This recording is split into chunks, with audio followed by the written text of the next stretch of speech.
गोपिका जीवनस्मरणं गोविन्द गोविन्द।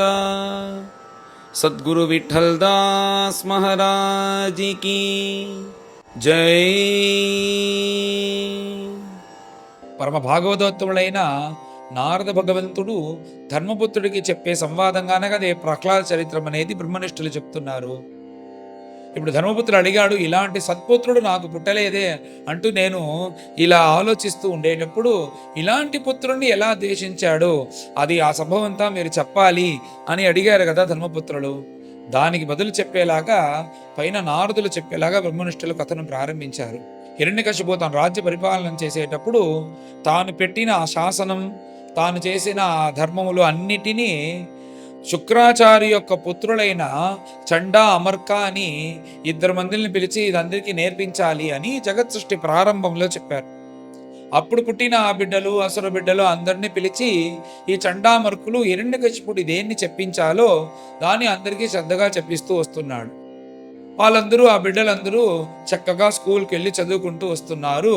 ఇలాగ వెళ్తూ వచ్చేటప్పుడు ఒకరోజు చక్కగా తెల్లవారి పూట ప్రహ్లాద స్వామి అడగా ఒక పట్టు వస్త్రం ధరించి బాగా నెత్తి దిద్దుకొని చేతిలో పుస్తకాలంట తీసుకొని పాఠశాలకి ఇలా వెళ్ళేటప్పుడు ఆ చిన్న బిడ్డను చూసి సంతోషపడి ఆ ప్రహ్లాద స్వామిని తన ఒళ్ళో కూర్చోబెట్టి ఆ ప్రహ్లాద స్వామికి ముద్దు పెట్టి, నువ్వు ఇప్పుడు చదువుకుంటున్నావు కదా, నువ్వు చదివే ఈ విషయంలో ఏది నీకు బాగా నచ్చింది, దేని నువ్వు గొప్పగా అనుకుంటున్నావు అని అడిగిన వెంటనే ప్రహ్లాద స్వామి లేచి ఆ హిరణ్యకశిపుకి నమస్కారం చేసి, నాన్న అసురవర్య అని పిలిచి, నాన్న మీరు అడిగినారు కదా, మీరు అడిగిన దాంట్లో నా గురు నాకు చెప్పించిన దాంట్లో నేను శ్రేష్టంగా దేన్ని అనుకుంటున్నా అది మీకు పైన చెప్తాను అని ప్రహ్లాద స్వామి ప్రారంభించారు.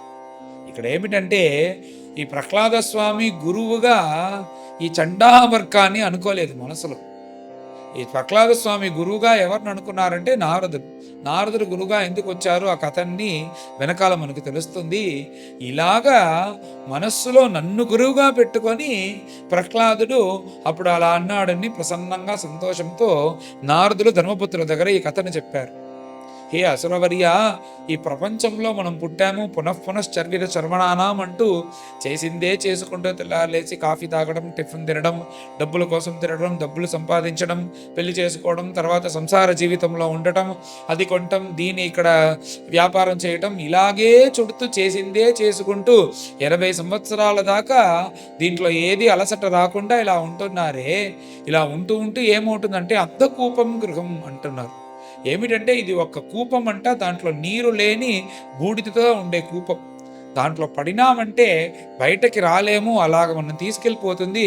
అలాగ అంధకూపం అనే ఈ సంసారంలో ఎవరు పడి ఇలాగ చెడిపోకుండా ఈ సంసారం అన్ని సుఖములు, విషయ సుఖములు, ఇంద్రియ సుఖములు అన్నీ వదిలేసి ఎవరైతే త్యాగబుద్ధితో వివేక విజ్ఞానములతో బయలుదేరి అడవికి వెళ్ళి ఎవరినైతే భగవంతుని ఆశ్రయించి భగవంతుని ధ్యానం చేస్తారో ఆ మహావిష్ణువును ధ్యానం చేసి ఎవరైతే అతని యొక్క చరణారవిందాన్ని వెళ్ళి చేరుకుంటారో అలా చేరుకునే ఆ విద్యనే నేను గొప్పగా అనుకుంటున్నాను, ఇదే నా గురు చెప్పించిన విద్యలో గొప్ప అని చెప్పిన వెంటనే ఆహాన్ని నవ్వాడంట హిరణ్యకశిపుడు. ఏమిటంటే ఈ చిన్న బిడ్డకి ఏమీ తెలుస్తుంది, మనం ఇంత రాజ్య పరిపాలన చేసి ఇన్ని మందుల్ని మార్చినా కానీ ఏదో కొంతమంది విష్ణు భక్తులు నా కొడుకు దగ్గరే వచ్చి ఈ విష్ణు భక్తిని చెప్పించారు అనుకొని చండామర్కుల్ని పిలిపించాడు హిరణ్యకశిపుడు. ప్రహ్లాద స్వామిని పెంచి చండామర్కుడిని పిలిచి ఆ చండామర్కుల్ని బెదిరించాడంట. ఏం తప్పుగా మీరు ఏదైనా పాఠాలు చెప్పిస్తున్నారా, నా కొడుకు ఇలా అన్నాడు అంటే మేమేమి చెప్పించలేదు, మేము అతన్ని వచ్చి మేము తీసుకొని వెళ్ళిపోయి మీరు ఏం చెప్పించినారో అది బాగా చెప్పిస్తాము, ఇలాగంతా మాట్లాడకుండా మేము చూసుకుంటాము, మీరు వచ్చి కోపించకూడదు, ఇది తనకు తానే ఏదోలా వచ్చినట్టుగా ఉంది, మేము చెప్పించలేదు, ఎవరు చెప్పించలేదు అని చెప్పి హిరణ్యకశిపుని సమాధానం చేసి చండామర్కులు ప్రహ్లాద స్వామి తీసుకొని పాఠశాలకు వెళ్ళారు. అక్కడ వెళ్ళిన తర్వాత ఆ ప్రహ్లాద స్వామిని చూసి నీకు ఎవరు ఇది చెప్పించినారంటే ఎవరు చెప్పించలేదు అంటే ప్రహ్లాద స్వామి బదులు చెప్పలేదు. చెప్పకుండా ఉండేటప్పుడు నువ్వేమి చెప్పకపోతే పైన నేను బెదిరిస్తాను అంటూ అక్కడ ఉండే అసురుల్ని పిలిచి ప్రహ్లాదుని బెదిరించి వీళ్ళు కూడా బెదిరించి ఇలాగంతా మీ నాన్నకు బదులు చెప్పకూడదు, మేము ఏమి చెప్పించినామో అదే నువ్వు చెప్పాలి అని చెప్పిన వెంటనే ప్రహ్లాద స్వామి ఏమి అనకుండా అలాగే ఉన్నారు. సరే ప్రహ్లాద స్వామి మారిపోయాడు అనుకొని వాళ్ళు కూడా వదిలేసినాడు. ఎందుకంటే రాజపుత్రుడు దీనికి పైన అతని దగ్గర వెళ్ళి మనం ఎలా మాట్లాడినామంటే వాళ్ళకి ఏదైనా హానికరం వస్తుంది కదా, అందుచేత మళ్ళీ చూసుకుంటాం అని వదిలేసినారు. పైన ప్రహ్లాద స్వామి ఎప్పుడు లాగానే పాఠశాల వింటూ చక్కగా వాళ్ళు చెప్పేది చదువుకుంటూ వస్తున్నారు ప్రహ్లాద స్వామి. ఇలా ఇంకో రోజు ప్రహ్లాద స్వామి చక్కగా పట్టు వస్త్రం ధరించి పాఠశాలకు వెళ్ళేటప్పుడు కావాల్సిన పుస్తకాలు అవి తీసుకొని ఇలా ప్రహ్లాద స్వామి బయలుదేరి వచ్చేటప్పుడు ఆ హిరణ్యకశిపుడికి ప్రహ్లాద స్వామి చూస్తే చాలా ఆశ. ఈ హిరణ్యకశిపుడు ఏమనుకున్నాడంటే భవిష్యత్తులో ఈ ప్రహ్లాదునికి పట్టాభిషేకం చేసేస్తాం, ఇతడే మన సామ్రాజ్యాన్ని చూసుకోవాలి, అంత చక్కగా తేజోవంతంగా ఎంత చక్కగా ఉన్నాడు ఈ అబ్బాయికే తన అఖండ రాజ్యాన్ని ఇస్తాము అని అనుకున్నాడంట. అనుకొని ఆ ప్రహ్లాద స్వామిని ఒళ్ళో కూర్చోబెట్టి ఇంత ఆశ పెట్టినందువల్లే ఆ ఆశ నిరాశగా మారినందువల్ల అతన్ని సంహరించేదాకా వెళ్ళినాడు వెనకాల. ఇలా ఒళ్ళో కూర్చోబెట్టుకొని సంతోషంతో ఆశీర్వాదం చేశాడంట ప్రహ్లాద స్వామికి. ఆయుష్మన్ అంటూ ఏ ఆయుష్మన్ అంటూ ఇతను ఆశీర్వాదం చేసినది ఏమైందంటే, ఇతను సంతోషంగా ఆశీర్వాదం చేసిన ఆ ఫలితము వెనకాల ఎంత కష్టపడి ఇతను సంహరించాలి అనుకున్నా కూడా అది జరగడం వీలు కాలేదంట, ఇతని యొక్క ఆశీర్వాద ఫలం. అందుకే అమ్మా నాన్నకు ప్రతిరోజు నమస్కరించాలి, వాళ్ళు వచ్చి బాధపడేలాగా ఏ పని చెయ్యకూడదు, వాళ్ళు సంతోషంగా నువ్వు బాగుండాలని ఆశీర్వాదించారంటే అది మన కవచంలాగా కాపాడుతుంది అంటూ పెద్దలు అంటారు. ఇలాగ మళ్ళీ వాళ్ళని కూర్చోబెట్టి ప్రహ్లాద స్వామిని కూర్చోబెట్టి ఎల్లో కూర్చోబెట్టి నువ్వు ఎన్ని రోజులు చదువుకుంటున్నావు కదా ప్రహ్లాద, నువ్వు చదువుకున్న దాంట్లో ఏది గొప్ప విషయం, కాలక్రమంతో నువ్వు దేన్ని తెలుసుకున్నావు అని ప్రహ్లాద స్వామి దగ్గర ఇలా అడిగిన వెంటనే ప్రహ్లాద స్వామి లేచి నిలబడి ఆ హిరణ్యకశిపుకి సాష్టాంగంగా నమస్కారం చేసి పైన ఉత్తమ భక్తి లక్షణం, నవవిధ భక్తి లక్షణం నా శిష్యుడైన ప్రహ్లాద స్వామి చెప్పాడు అంటూ నారద భగవంతుడు ఈ భక్తి సూత్రం రాసిన నారద భగవంతులు అన్నారంట. శ్రవణం, కీర్తనం, విష్ణోస్మరణం, పాదసేవనం, అర్చనం, వందనం, దాస్యం, సఖ్యం, ఆత్మనివేదనం అంటూ నవవిధమైన భక్తి. మొదట భక్తి ఏమన్నారంటే శ్రవణ భక్తి. ఈ శ్రవణ భక్తితోనే మనకు భగవంతుని దగ్గర చేరుకునేదానికి ఆ భక్తి అనేది వస్తుంది. ఏమైనా మనం ఎత్తుకున్నా కానీ మొదట ఉండేది ఈ శ్రవణ భక్తి. ఈ శ్రవణ భక్తితోనే భగవంతుని దగ్గర వెళ్ళి చేరుకోగలుగుతాం. అన్నికి ఆధారంగా ఉండేది శ్రవణ భక్తి. దీని తర్వాత మిగతా భక్తులని తీసుకోవచ్చు, కానీ శ్రవణ భక్తియే చాలు అనే మహాత్మాకులు ఉన్నారు. వాళ్ళు ఎవరంటే పరీక్షిత్ మహారాజా, ఆంజనేయ స్వామి, పృథు మహారాజా లాంటి మహాత్ములు నాకు శ్రవణం మాత్రం చాలు, నా జీవితాంతం భగవద్గుణం వింటూ ఉంటే చాలు, ఈ ఆనందం దేంట్లోనూ దొరకలేదు అని ఉన్న మహాత్ములు. శ్రవణం, కీర్తనం ఇది అయిన తర్వాత కీర్తనం అంటే ఏమిటంటే అనవరతం, నామస్మరణం, భజన చేసేది. విష్ణోస్మరణం అంటూ మన మనస్సు ఇది అదిని ఇలా తలుచుకుంటూ చెడిపోతున్నామే, అలా కాకుండా భగవంతుని అనవరతము స్మరించేది విష్ణోస్మరణం. తర్వాత పాదసేవనం అంటూ ప్రపంచంలో ఉండే అందరినీ భగవత్ స్వరూపంగా చూసి అందరికీ సహకరించాలి, ఇది కూడా ఒక భక్తి లక్షణంగా చెప్పి రెండు విధములుగా చెప్పినారు. ఇలాగ చెప్పి తర్వాత భగవంతుని యొక్క పాదార విందానికి సేవ చేయాలి. పాదసేవనం, అర్చనం అని గొప్ప అర్చనం ఏమిటంటే అర్చన భక్తి. భగవంతుడికి పుష్పాలను తీసి అర్చన చేయాలి. జయ జయ మహావీరా అంటూ రామచంద్రుని యొక్క చరణార విందంలో అర్చన చేయాలి. మహాధీర ధౌరేయా దేవాసుర సమర సమయ సముదిత నిఖిల నిర్జర నిర్ధారిత నిరవధిక మహాత్మ్య అంటూ అతని యొక్క గుణగణములంతా మనసులో తలుచుకొని అతనికి అర్చన చేయాలి. అర్చనం, వందనం. వందనం ఏమిటంటే అహంభావిగా ఉన్నాం కదా మనం, ఈ అహంభావంతో ఉండేటప్పుడు అహంభావం నశించాలంటే అందరికీ నమస్కారం చేయాలి. అందుకే మనం ఏ కార్యములు తీసుకున్నా, వైదిక కార్యములు, పూజా విధములు, ఏ పని చేసినా కానీ నమస్కరించే ప్రారంభిస్తాము. ఎందుకంటే ఈ అహంభావం అనేది ఉండకూడదు. అర్చనం, వందనం ఇలా నమస్కరించితేనే మనకు అహంభావం అనేది వెళ్తుంది. అది ఒక గొప్ప భక్తిగా వందనం, అర్చనం, వందనం, దాస్యం అంటూ భగవంతుని యొక్క సన్నిధిలో మనం దాస్య భక్తితో భగవంతునికి అన్ని సేవలు చేయాలి. ఆత్మనివేదనం అంటూ చివరిగా సర్వస్వం భగవంతునికి అర్పణ చేయాలి. అలా చేసినామంటే ఇది నవ విధమైన భక్తి, ఇదే నేను గొప్పగా అనుకుంటున్నాను అని ఈసారి చెప్పిన వెంటనే హిరణ్యకశిపుకి చాలా కోపం వచ్చిన తర్వాత ప్రహ్లాద స్వామి పైన కూడా కోపం వచ్చింది. దానికంటే మించి ఆ చండామర్కుల పైన కోపం వచ్చిందంట. వెంటనే చండామర్కుల్ని పిలిపించాడు కోపంతో. కళ్ళంతా ఎర్రబడి కోపంతో చండామర్కుల్ని సంహరించేలాగా చూస్తున్నాడు హిరణ్యకశిపు. ఇప్పుడు ఇతను తలుచుకుంటే మన శిరస్సుని తీసేస్తాడును భయపడుతూ మొదట అతన్ని పొగిడారు హిరణ్యకశిపుని. అసురవర్య ఇంద్ర శత్రు అని పొగిడిన వెంటనే కొంచెం సమాధానం అయ్యాడు. ఈ ప్రహ్లాదుడు ఇలాగంతా అంటున్నాడే, మీరేనా ఇలాగంతా పాఠాలు చెప్పించేది? ఇలా మీరు పాఠాలు చెప్పించేదానిక మీకు జీతాలన్నీ ఇచ్చి ఇలా మిమ్మల్ని కూర్చోపెట్టినాను? ఇది ఎలా వీడు చెప్తున్నాడు నాకు తెలవాలి, ఇది ఎలా జరుగుతోంది అని అడిగిన వెంటనే దానికి చండామరుకులు నమత్ప్రణీతం, మేము చెప్పించలేదు. తర్వాత నమత్ప్రణీతం, ఇంకొకరు వచ్చి కూడా చెప్పలేదు. ఎందుకంటే ఎవరైనా వచ్చారంటే మా అనుమతితోనే కదా లోపల రావాలి, ఎవ్వరూ రాలేదు. ఇది ఎలాగొచ్చింది అని మీరు అడిగినారంటే నైసర్గికీయం అంటూ అది అతను కానీ స్వాభావికంగా ఉంది విష్ణుభక్తి అనేది అని చెప్పిన వెంటనే ప్రహ్లాద స్వామిని చూసి పైన హిరణ్యకశిపు మాట్లాడాడు. ఏమిట్రా వీళ్ళందరూ ఇలా అంటున్నారు, నీకు ఎలా ఈ భక్తి వచ్చింది, ఎవరు నీకు చెప్పించారు చెప్పు, వాళ్ళని నేను సంహరిస్తాను అని ప్రహ్లాద స్వామిని చూసి కోపంగా హిరణ్యకశిపు అడిగిన వెంటనే ప్రహ్లాద స్వామి హాస్యంగా, నాయనా ఎవరైనా చెప్పిస్తే భక్తి వస్తుందా? ఎవరు చెప్పించా కానీ భక్తి రాదు. ఎవరైనా భక్తి చేయండి అంటే మహాత్ములు ఎన్ని యుగములుగా వచ్చి మనకందరికీ చెప్పిస్తున్నారు, మనందరూ చేస్తున్నారో ప్రపంచంలో. వాళ్ళు కావాల్సింది చేసుకుంటూ ఇలా అది కొనటం ఇది చేయటం, ఇదా మనోవ్యాపారంలో చుట్టుకుంటూ దీంట్లో ఏమారిపోతున్నారు. కానీ ఎవ్వరు భక్తి చేయడం లేదు. ఎవరైనా చెప్పిస్తే భక్తి వస్తుంది అని మీరు చెప్తే నేను వింటున్నాను. ఇలా లోకంలో ఉండే వాళ్ళందరూ ఇప్పుడు అందరూ ఎలా పాఠాలు చెప్పిస్తున్నారంటే ఈ కామ్యకర్మములనే చెప్పిస్తున్నారు. కామ్యకర్మం వల్ల ఏ ప్రయోజనం లేదు, దీనివల్ల ఇంకా కూడా ఆశ పెరుగుతుంది. అందుచేత ఏమి చెప్పించాలంటే భగవంతుని దగ్గర నిష్కామ్య భక్తిని చెప్పించాలి.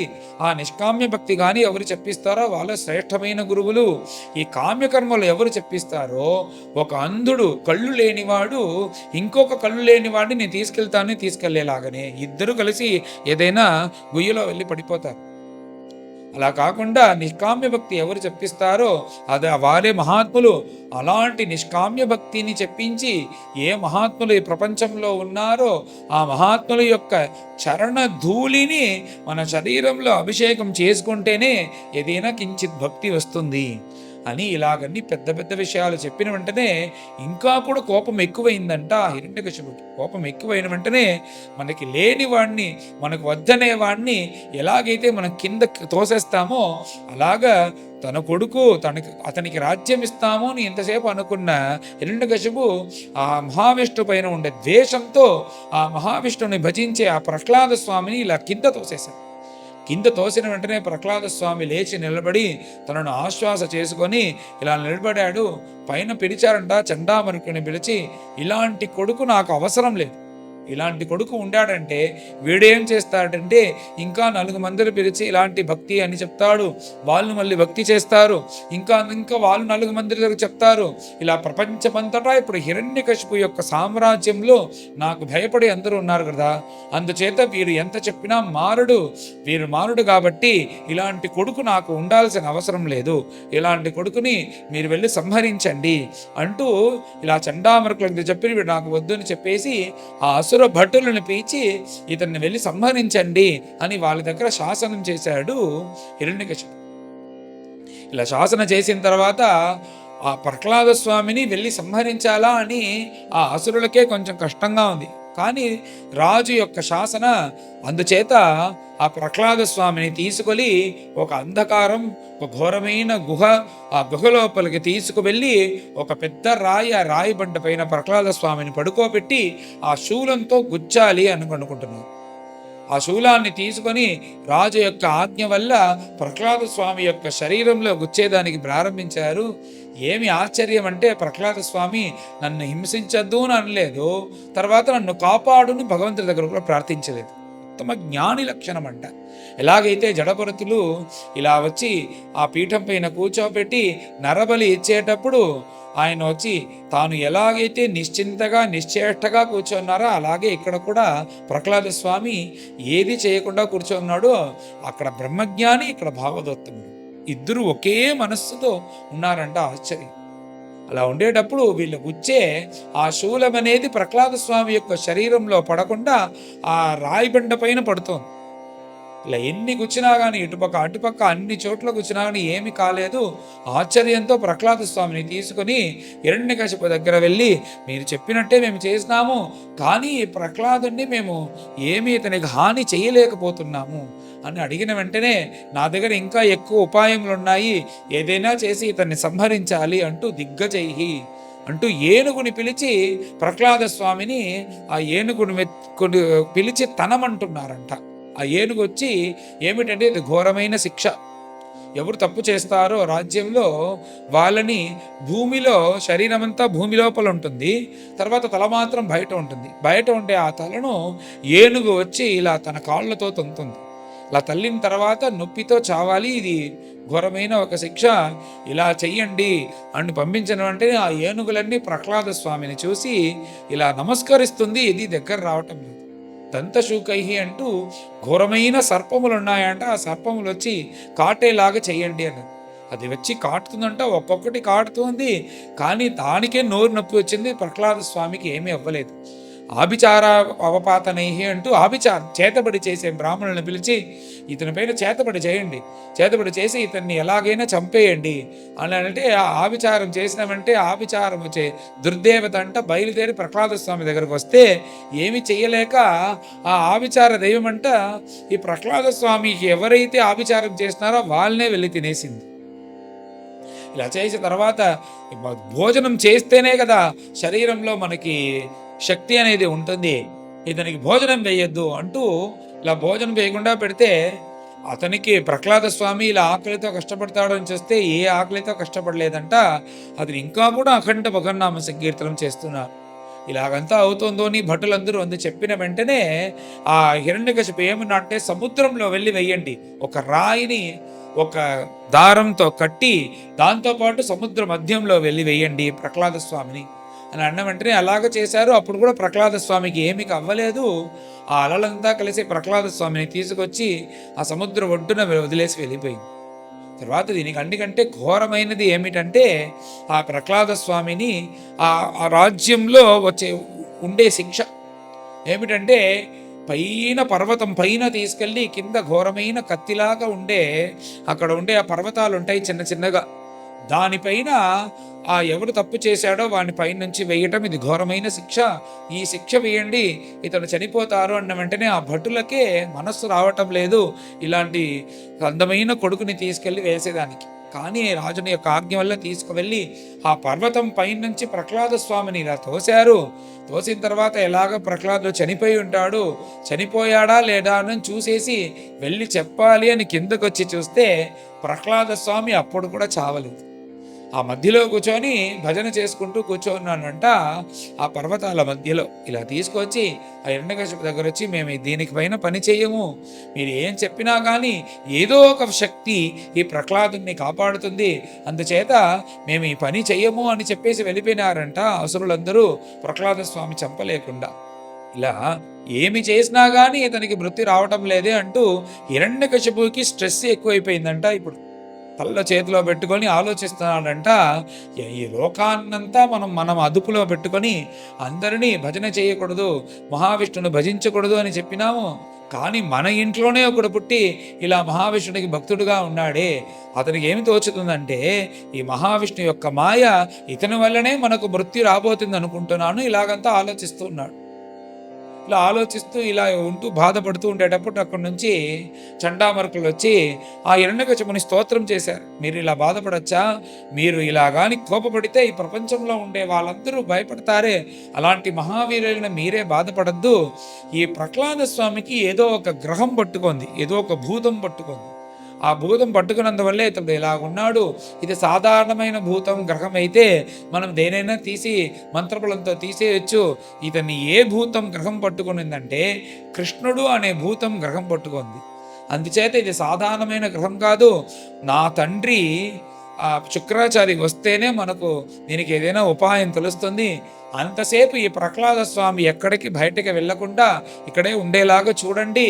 ఇతని వరుణ పాశంతో కట్టేస్తాము, లేకపోతే ఇతను బయటకు ఎక్కడికైనా వెళ్ళి ఇలాంటి భక్తి ప్రచారం చేసినారంటే అందరూ భక్తులుగా మారిపోతారు అని ఇలాగంతా చెప్పి మళ్ళీ ఏమన్నారంటే ఇలాగ వదిలేయచ్చు. వాళ్ళు కొంచెం బుద్ధిహీనులు. ఏమన్నారంటే ఇలా ప్రహ్లాద స్వామిని కొంతమంది ఆ విద్యార్థులతో పాటు మనము ఇలా స్కూల్లోనే ఉంచేస్తాం. ఆ పాఠశాలలోనే ఉంచితే ఈ పాఠశాలలో 4 పిల్లల దగ్గర చెప్పినాను, ఇలాగైనా ఆ మనస్సు మార్చు మెల్లగా చెప్పి అని వాళ్ళు చూసుకుంటారు అన్న వెంటనే ఈ హిరణ్యకశిపుడికి కూడా ఇది చాలా ఉపాయకరంగా అనిపించింది. అందుచేత అలాగే ఏర్పాటు చేసి ఈ స్కూల్ అరెస్ట్ చేసేసినారంట అందరినీ. ఎవరు బయటికి రాకూడదు, వాళ్ళకి కావాల్సిన ఆహారం అన్నీ అక్కడికి వస్తుంది. శుక్రాచారి వచ్చేంత వరకు పాఠాలు అవి లేవు. ఎవరికి ఎంతసేపు కావాలో అంతసేపు వాళ్ళు వచ్చి ఇలా ఆడుకోవచ్చు పాడుకోవచ్చు అని ఇలా చెప్పిన వెంటనే ఆ బాలుకలకు అందరికీ విద్యార్థులందరికీ చాలా సంతోషం. పాఠం లేదు, ఇలా కావాల్సిన భోజనాలు అవి వస్తున్నాయి, ఐస్ క్రీమ్ చాక్లెట్లు అన్నీ వస్తున్నాయి, మనకు కావాల్సిన ఆటలు ఆడుకోవచ్చు అని అందరూ సంతోషంగా ఇలా ఆడుకునేదానికి ప్రారంభించారు. 1 రోజు అయింది, 2 రోజులైంది, 4 రోజులైంది, 5 రోజులైందా. తర్వాత 5వ రోజు వాళ్ళకి చాలా విసుగ్గా ఉంది, బోరు కొడుతుంది. ప్రతిరోజు ఇలా ఆడుకుంటే ఏం చేసేది అని ఇలా చూస్తే ప్రహ్లాద స్వామి మాత్రం తనిగా తాను మాత్రం కూర్చొని భగవద్ధ్యానం చేసుకుంటూ భగవద్ ఆరాధనలో నామస్మరణతో కూర్చోన్నాడు ప్రహ్లాద స్వామి. ఆ ప్రహ్లాద స్వామి దగ్గరకు వచ్చి నువ్వు మాతో వచ్చి ఆడుకోవచ్చు కదా, నువ్వు ఇలా ఉంటూనే ఉన్నావే, ఇలా ఉంటున్నాము, మాకు పైన ఈ కాలం వచ్చి ఎలా దీన్ని చంపేది మాకు తెలియటం లేదు. ఈ కాలం అనేది టైం అనేది పోకుండా ఇలానే ఉంటుంది, మాకు బోర్ కొడుతుంది అని అడిగిన వెంటనే ప్రహ్లాద స్వామి వాళ్ళందరినీ కూర్చోబెట్టి పైన ఉపదేశించేదానికి ప్రారంభించారు. నువ్వేమి కాలం వెళ్ళటం లేదు, కాలక్షేపం చేసేదానికి మాకు ఏమి లేకుండా బోరు కొడుతున్నామని అడుగుతున్నావేపా. కాలక్రీడతి గచ్చత్యా, కాలం అనేది వెళ్తూ ఉంది, భగవంతుడి దగ్గర చేరుకోవాలి. ఇప్పుడు పైన మీరు ఇలా ఇప్పుడు కానీ దీన్ని వదిలేసినారంటే మళ్ళీ మనుష్యుడిగా ఇప్పుడు పుడతామని తెలియదు అని గొప్ప విషయాలు చెప్పేదానికి ప్రారంభించారు. వీళ్ళందరూ కూడా చాలా సంతోషంతో ఇవన్నీ నువ్వు మాకు బాగా చక్కగా చెప్పు అని ఆ బాలుకలందరూ ఇలా ప్రార్థించారు. పైన ప్రహ్లాద స్వామి ఉపదేశం చేయబోతారు. ఆ ఉపదేశం అంతా వచ్చే అధ్యాయంలో వస్తుంది. దీనితో ఈ అధ్యాయం అనేది పూర్తయింది. పైన అందరం కలిసి 5వ అధ్యాయాన్ని పారాయణం చేస్తాం.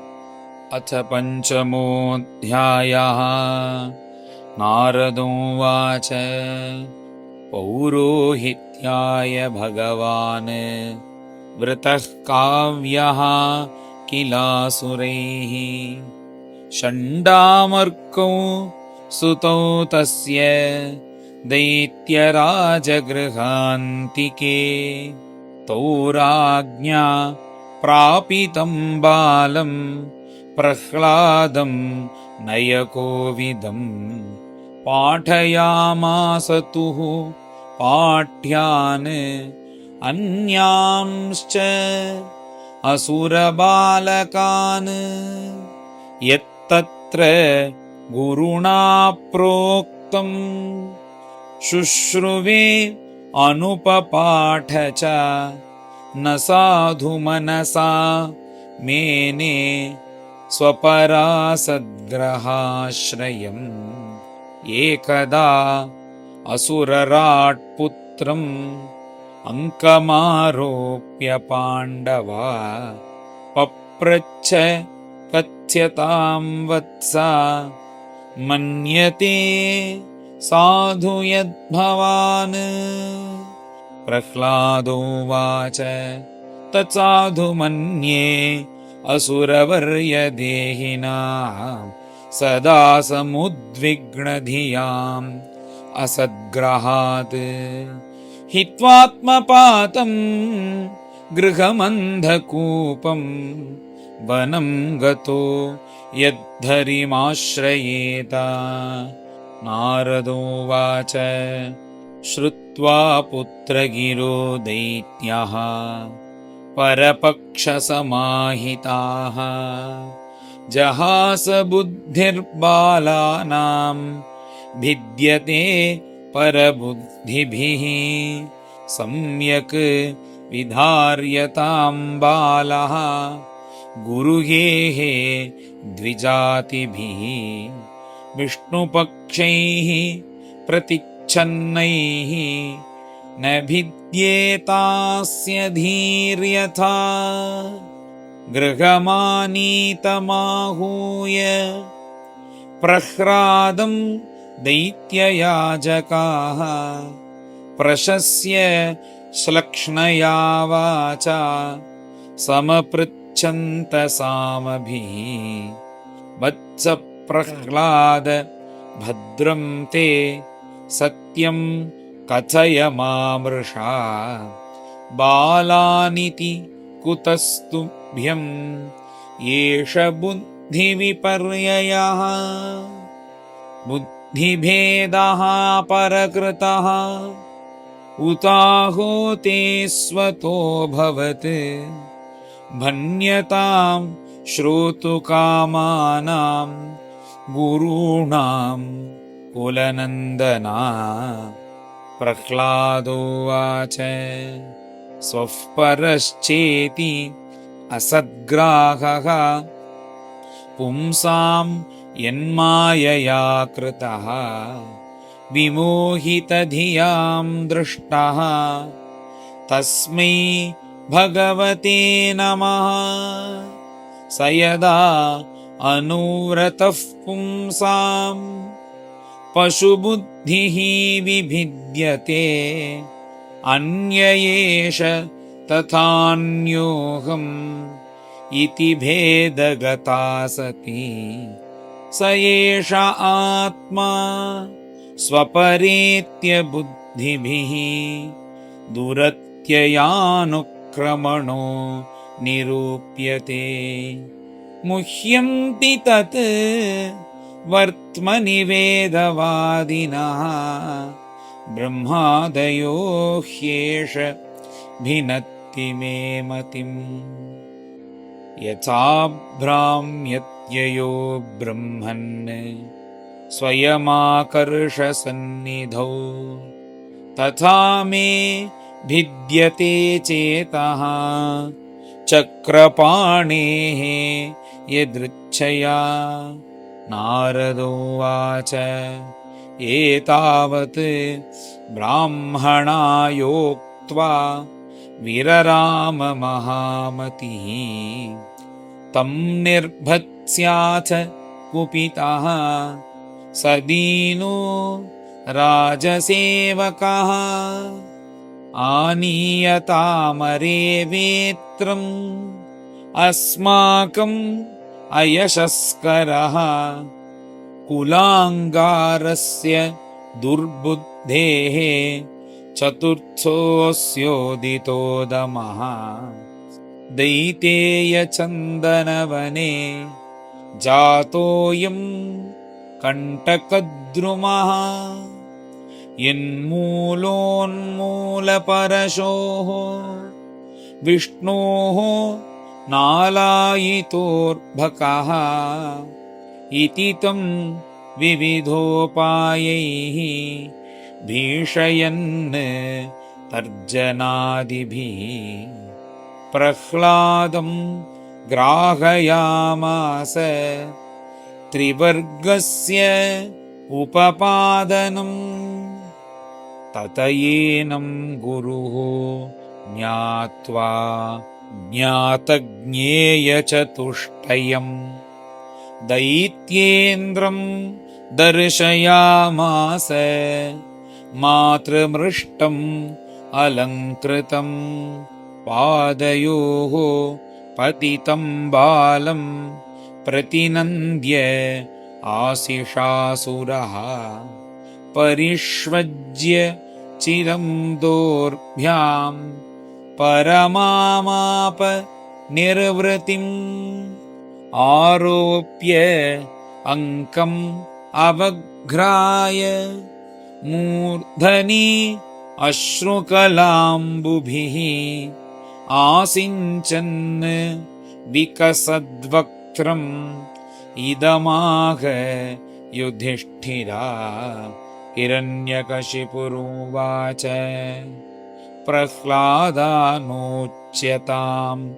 तात स्वधीतं किञ्चिदुत्तमम् कालेनैतावता आयुष्मन् यदशिक्षत् गुरोर्भवान् प्रह्लादोवाच श्रवणं कीर्तनं विष्णोस्मरणं पादसेवनम् अर्चनं वन्दनं दास्यं सख्यम् आत्मनिवेदनम् इति पुंसार्पिता विष्णौ भक्तिश्चेत् नवलक्षणा क्रियते भगवत्यद्धा तन्मन्ये अधीतमुत्तमम् निशम्यैतत् सुतवचः हिरण्यकशिपुस्तदा गुरुपुत्रम् उवाचेदं रुषा प्रस्फुरिताधरः ब्रह्मबन्धो किमेतत्ते विपक्षं श्रयता सता असारं ग्राहितो बालः माम् अनादृत्य दुर्मते सन्ति ह्यसाधवो लोके दुर्मैत्राः छद्मवेषिणः तेषाम् उदेत्यघं काले रोगः पातकिनामिव गुरुपुत्रोवाच न मत्प्रणीतं न परप्रणीतं सुतो वदत्येष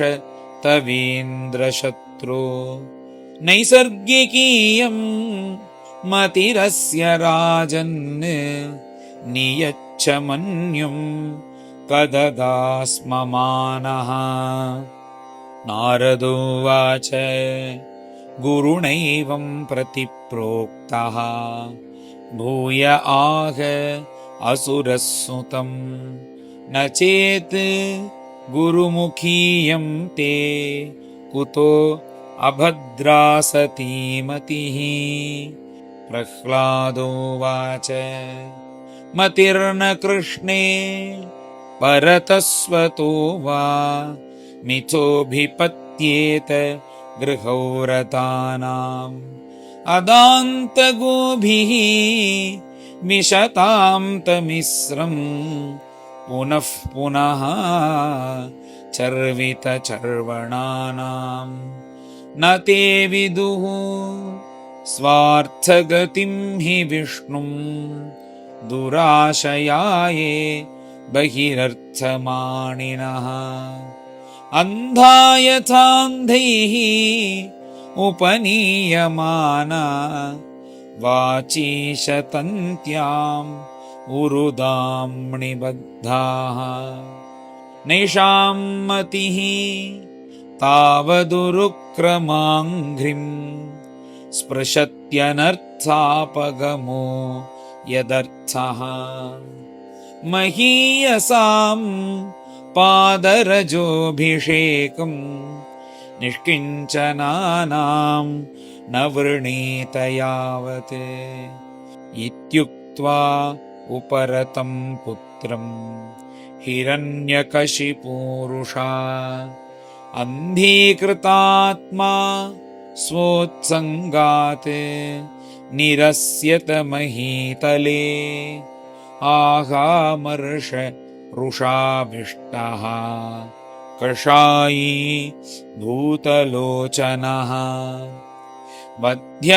बध्यतामाश्वयं बध्यः निस्सारयत नैरृताः अयं मे भ्रातृः सोऽयं हित्वा स्वान् सुहृदोधमः पितृव्यहन्तुः यः पादो विष्णोः दासवदर्चति विष्णोर्वा साध्वसौ किं नु करिष्यति असमञ्जसः सौहृदं दुस्त्यजं पित्रोः अहाद्यः पञ्चहायनः परोऽप्यपत्यं हितकृत्य चौषधं स्वदेहजोऽपि